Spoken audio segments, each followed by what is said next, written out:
Hello guys and welcome. Today I'm doing a new review of my Leopold FC980M with Cherry Mix Black switches.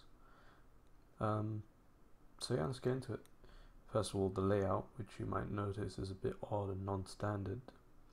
It's inspired by the G80-1800, which was a keyboard made by Cherry, and it fits a full-size keyboard into something that's only about 4 units longer than a 60% keyboard, which is amazing. So it's a great keyboard, layout-wise anyway.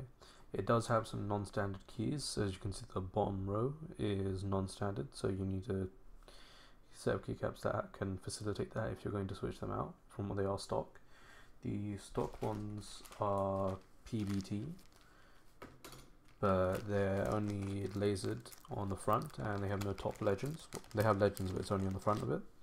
They include a keycap puller,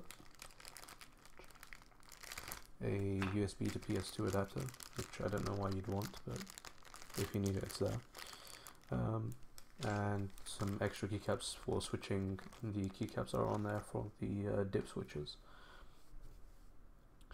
The build is basically just all plastic apart from the plate, which is metal. They're both it's all pretty thick plastic. The bottom is painted, it's not just the normal color of the plastic, so it's painted. There's a dampening pad inside, which is only a few millimeters thick, but it helps to get rid of some of the ping caused by the plate inside it. But yeah, otherwise it's a great keyboard build, but the ping is a little irritating. I'm not sure if you can hear it, but I'm going to press the spacebar. You should be able to hear the ping in that, but yeah. Switches are Cherry Mix Black. It's my first time using them and they are fantastic switches, perfectly smooth. I've got no issues with them whatsoever. It has NQ rollover, no backlighting. It does have num-lock LEDs and scroll-lock LEDs, etc., but they're blue, and I'm going to switch that out for something a different color soon. It's a great keyboard overall. For anyone that wants it, they should go ahead and get it. And I'll do a quick typing demonstration for you guys of this keyboard.